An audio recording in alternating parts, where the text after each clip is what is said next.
Well, hello again from the Granite State. My name is Gary, and this is the Restoring Main Street podcast. As always, I'd like to thank you for joining me. I hope you had a good week. It's been pretty decent here. Can't complain in the good old state of New Hampshire.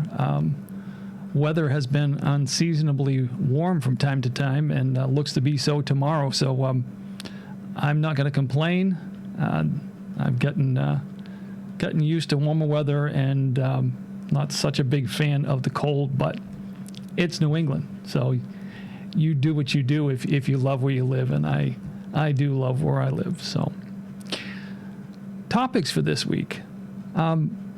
Like I discussed in the past couple of podcasts, I want to try to offer kind of a theme or a string of podcasts, looking at what's ahead for us, what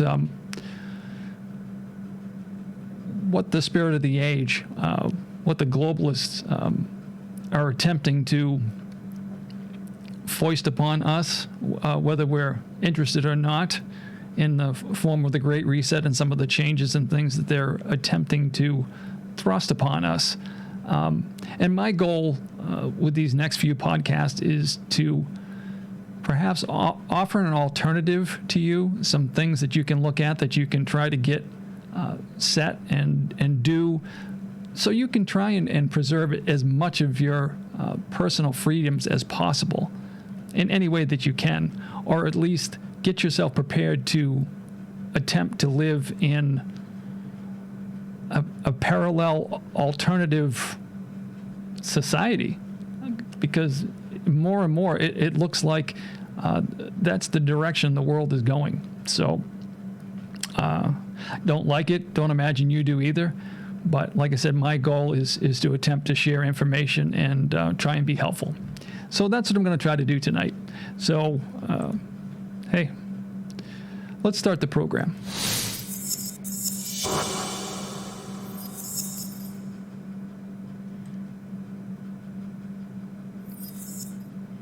And there we go. So, like I alluded to, the next few podcasts, I'm going to try to give you some ideas, some things to think about. And not only think about some functional things that you can actually do. And I'm going to try to not put a bunch of them together, but try to separate a few things that I think are important aspects to look at, and give you things, like I said, the tools that you can attempt to navigate what is coming.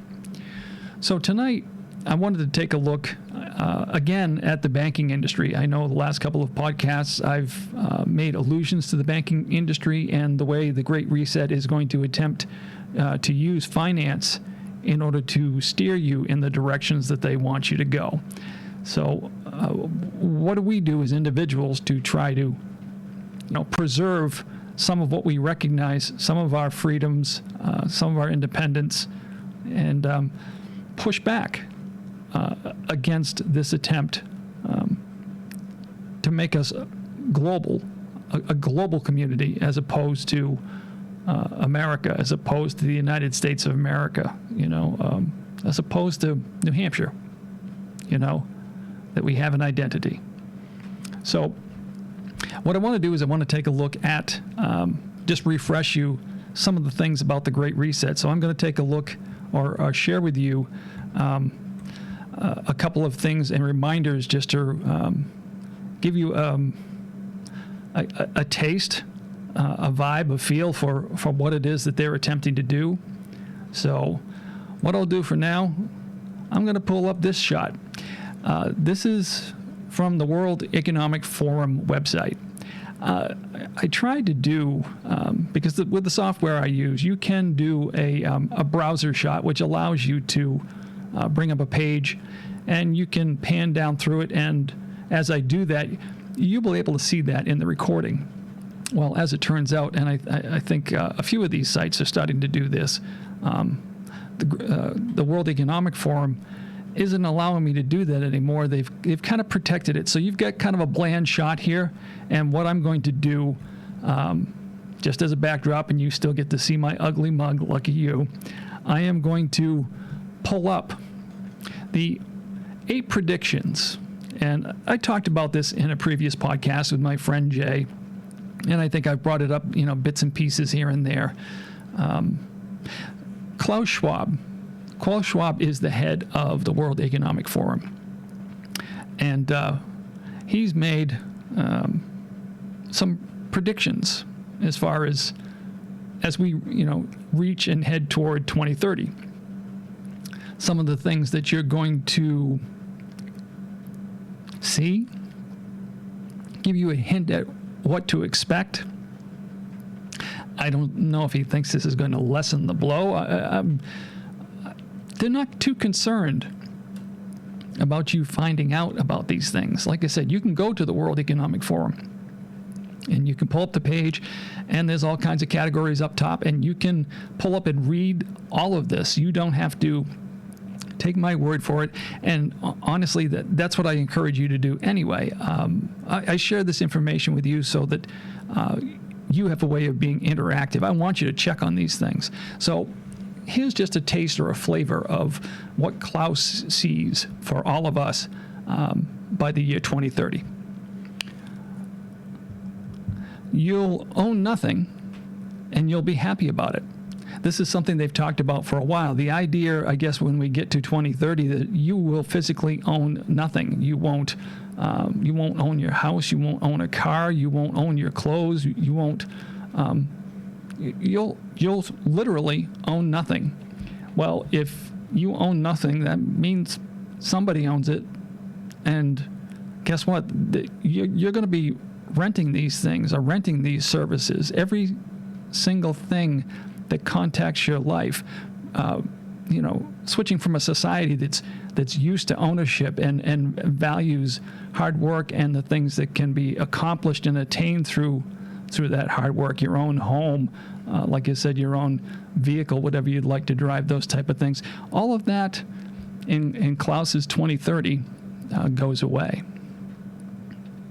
The second item on the list here, the U.S. won't be the world's leading superpower. And I've mentioned this before. What they see, part of it basically because the rest of the world would have a hard time catching up to us as far as our achievements and abilities. Now, granted, places like China and India, their economies are exploding as far as their efforts and what they're doing over there. The one thing China tends to lack is the ingenuity or the innovative entrepreneur part of it, which we have an abundance here in the United States. But what it'll boil down to is there's going to be, like I said, a group of countries, almost like an association. But because we're so far ahead, in order to achieve that, they have to find a way to pull us down to the rest of the world, because a majority of the rest of the world would have a hard time catching up to us as far as our capabilities industrially and in many different ways. So their idea is to make us all equal, and the United States will not be, like I said, the lone superpower. You'll have a group of nations, the United States having a seat at the table with Russia and China and Germany and Japan, whoever else they put in that group. But basically, they're looking to destroy the free market and democracy and the ability for you to achieve and level the playing field in their perspective. So that's one of their goals.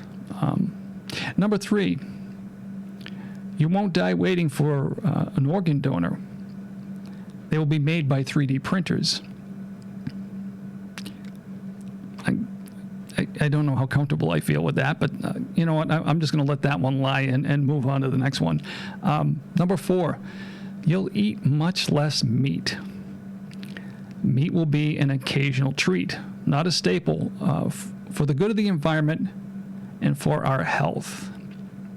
Get used to hearing that phrase, for the good of all, or it's for the betterment of society. In other words, we're not looking at individual freedoms anymore. We're looking at a blanket approach to everything, and you fall in with the masses. So, heck with protein. What do you need that for? To stay healthy, for the sake of the environment and your own health. Meat will be a luxury, not a staple.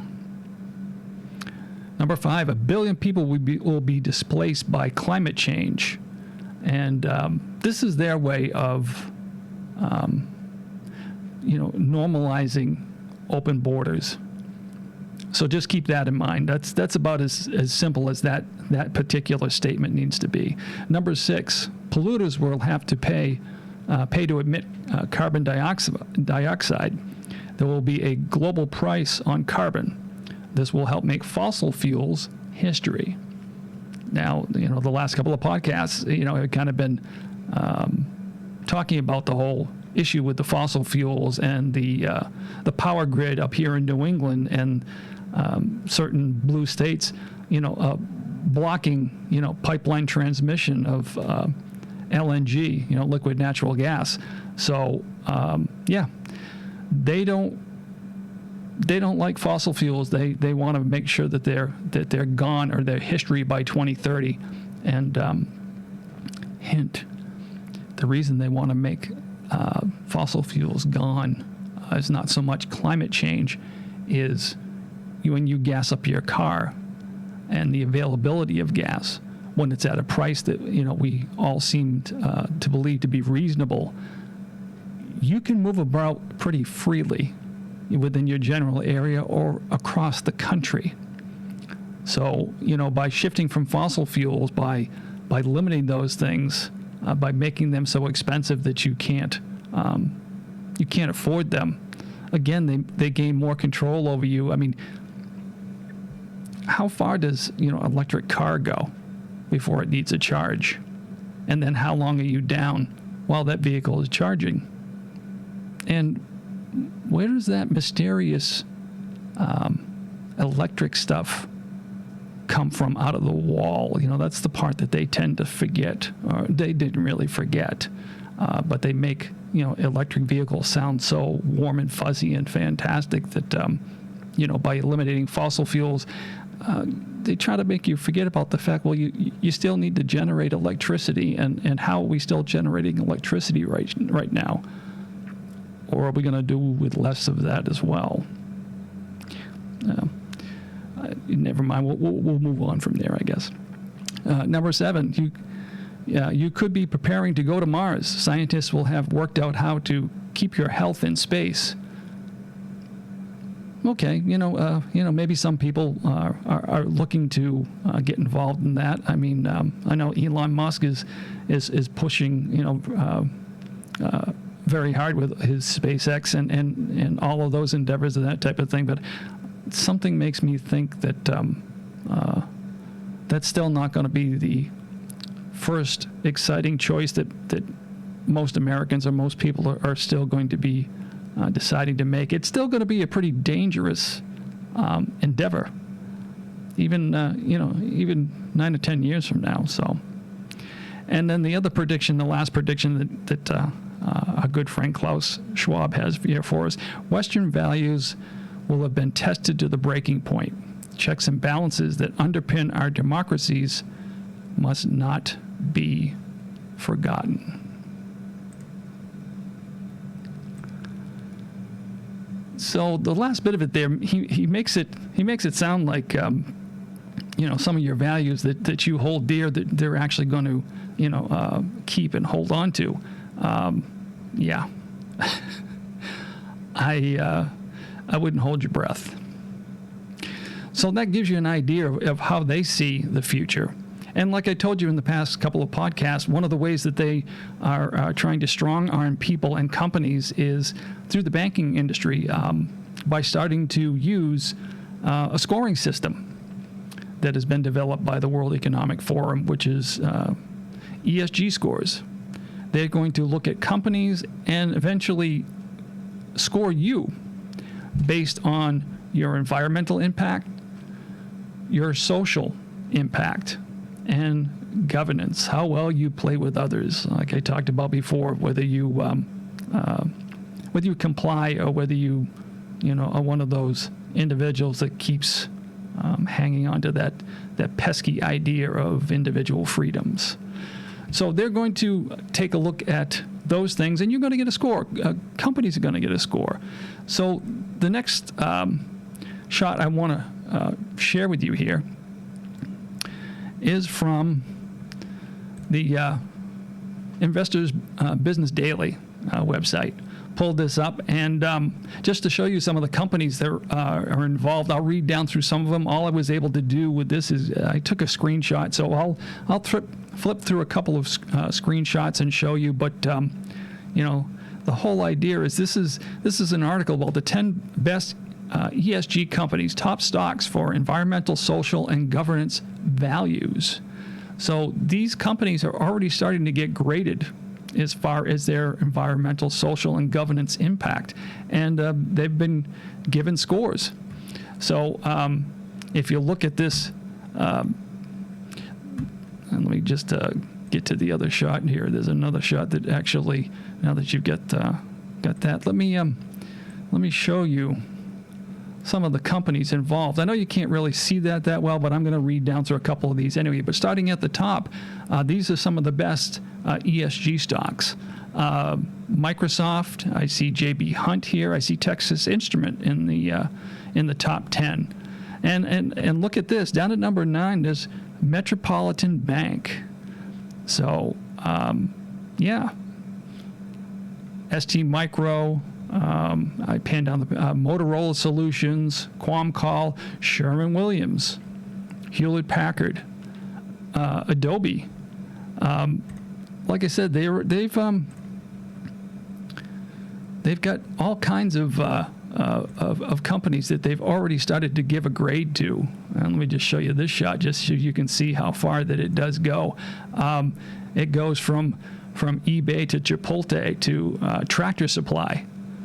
So they are already starting to look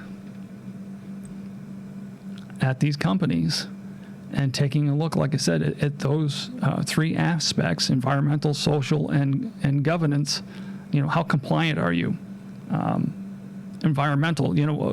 How does your industry or your company impact in the environment? How many company cars do you have? How many vans do you need to distribute your product? How are you heating your factories?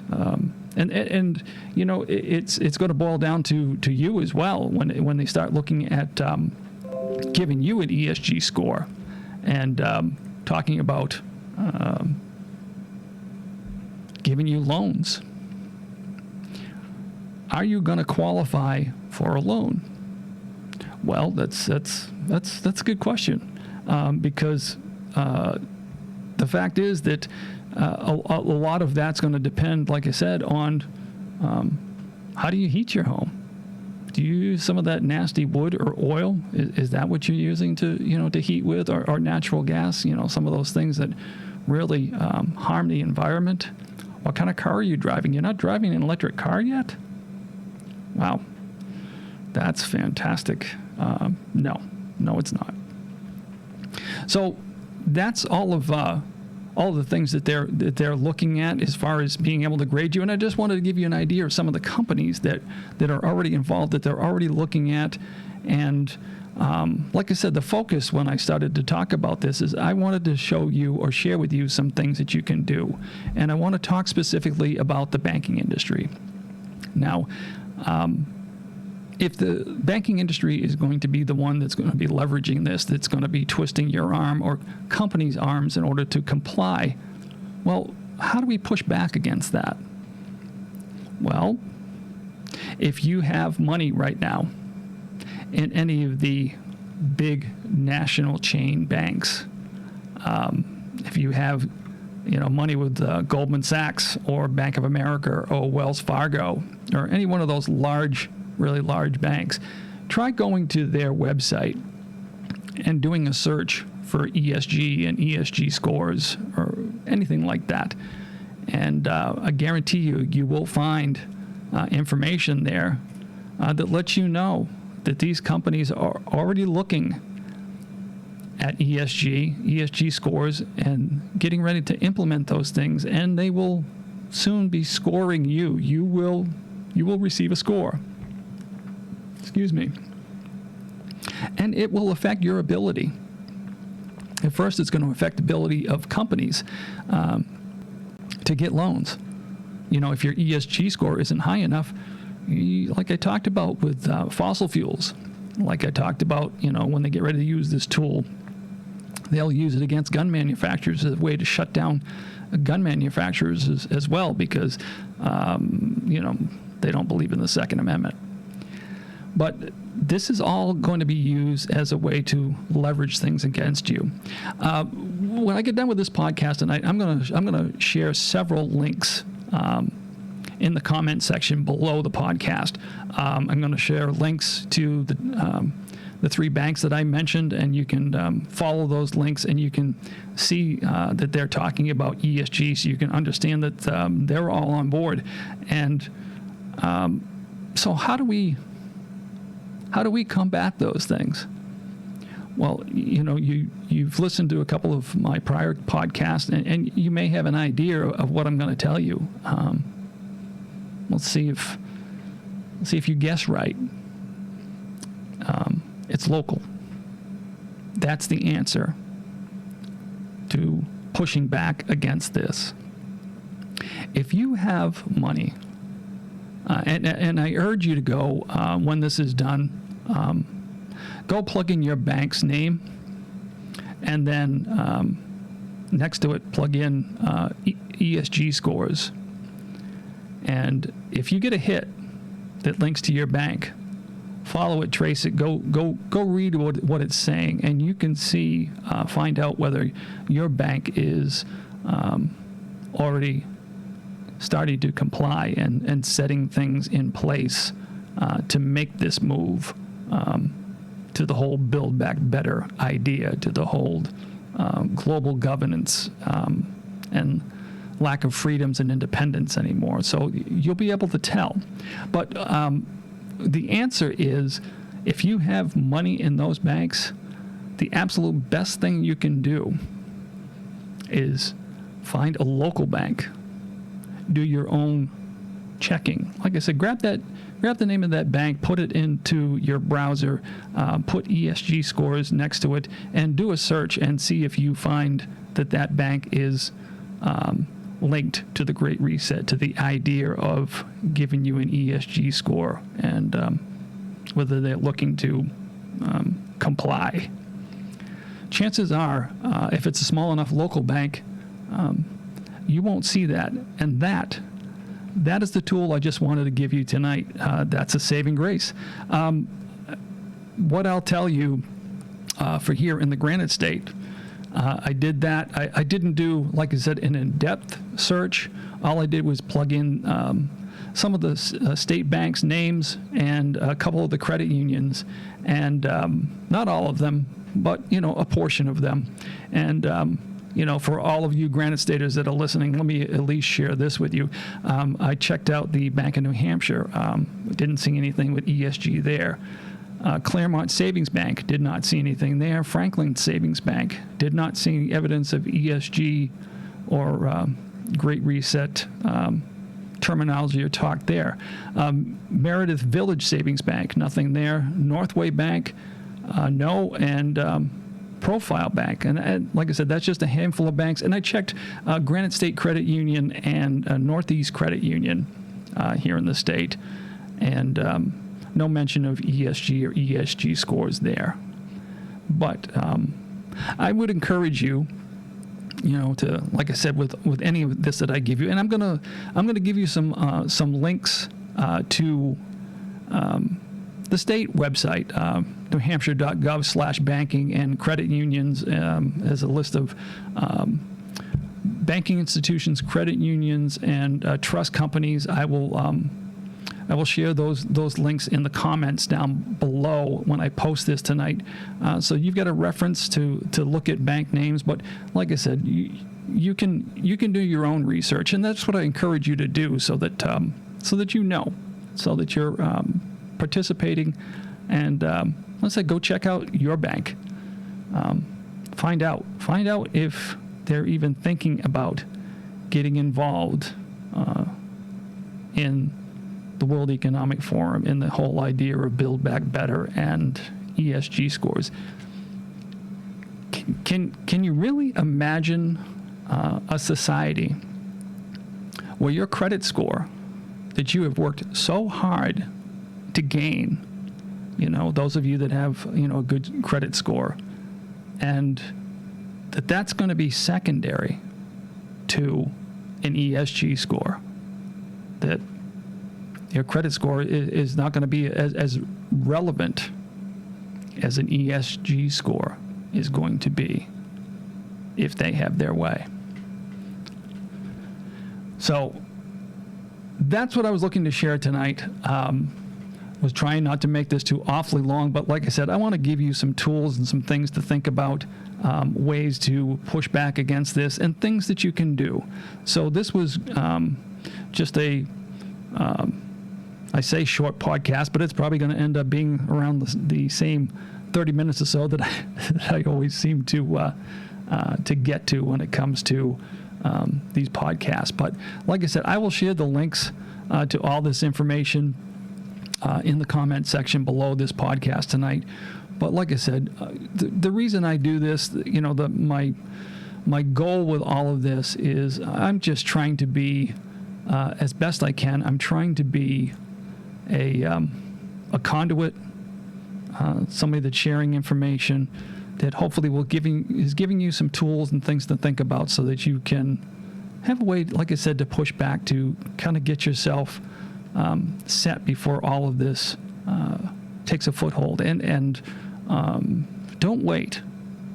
Don't wait, because they set a goal of 2030 to be reaching some of these things. But if they can do it quicker, if they can do it faster, believe me, that's the intent. You see how much in just 2 years with the leverage of a pandemic and what they've been able to do with that to actually change your life.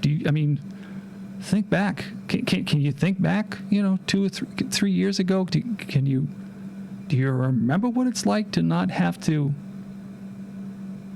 take a second thought about where you go, what you do, be concerned, about whether your business at some point is going to be closed because they're going to try to institute a mandate again, or just the supply chain, somehow it affects your place of business, and now you're no longer operating.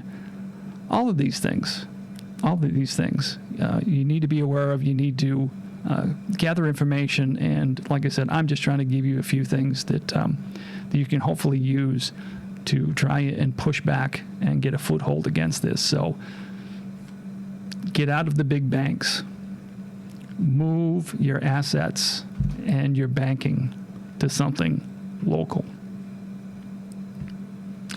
That's my message for tonight. And not to be left out of tonight's podcast, I wanted to again remind you about my friends at Metalheads. Metalheadsrock.com is their website, and you can find all kinds of rock concert t-shirts. You can find horror movie-based t-shirts, Jason and Freddy Krueger and all those things. You can find jewelry, headbands, all kinds of different, like I said, headbanging rock and roll, long-haired, kind of the music that some of us older people, grew up with. But there's still a crowd out there that appreciates that music and rock and roll. So, and again, like I told you, they do wall hangings. You can see my logo in the background, and when I'm at the wider angle shot, you can see the 1776 original colonies flag in the background as well. So they do all kinds of different wall hangings up there. If you can think it, chances are they have a wall hanging that would fit your decor. So again, check out my friends at Metalheads at metalheadsrock.com, and they have a store in the wonderful city of Rochester over at the Lilac Mall. So go down, check them out, check out the website. You will not be disappointed. And as we come to the end of the podcast, I just share with you what I always do. There's a reason I exit this way and share this each week. It's getting back to basics. That's how I see that is basically getting back to basics and understanding where our roots came from, what established this country, what made us the powerhouse and the individuals that we are, the people that attempted to share the idea of freedom and free markets and individual rights with the rest of the world, and try to live it as an example. Yes, we've made our share of mistakes, but I tend to not want to beat the history and what America is over the head with those mistakes, but again, use them as a learning tool and take a look at the good things that we've always strived for. So I leave you once again this week with the idea of God, freedom, and family. Because if we lose the first two, our families are truly doomed. And don't forget, if you like this program, do me a favor. You'll find us on YouTube. You'll find us on Rumble. You'll find us on Gab TV. I post to MeWe, to Getter, to Instagram, I have a Twitter account. I post a link on Facebook to the YouTube posting that goes up here. So like, subscribe, share, hit the notifications button. Write a 5-star review. Like I said, if you just want the audio portion, you can listen to us through Spotify and Google Play and iTunes. And there's a few others, Breaker and some of the other smaller audio platforms out there, podcast platforms. We're on there as well. So go looking for Restoring Main Street. Share this with a friend. Any support that I can get, like I said, just helps to grow the community here, helps to get the name out there. It tickles the algorithms and helps to push us a little bit higher in searches and that type of thing. So that's the help I'm looking for from you. Fairly simple, but very much appreciated. So again, thank you for tuning in. Hope you have a safe and blessed week. And, God bless.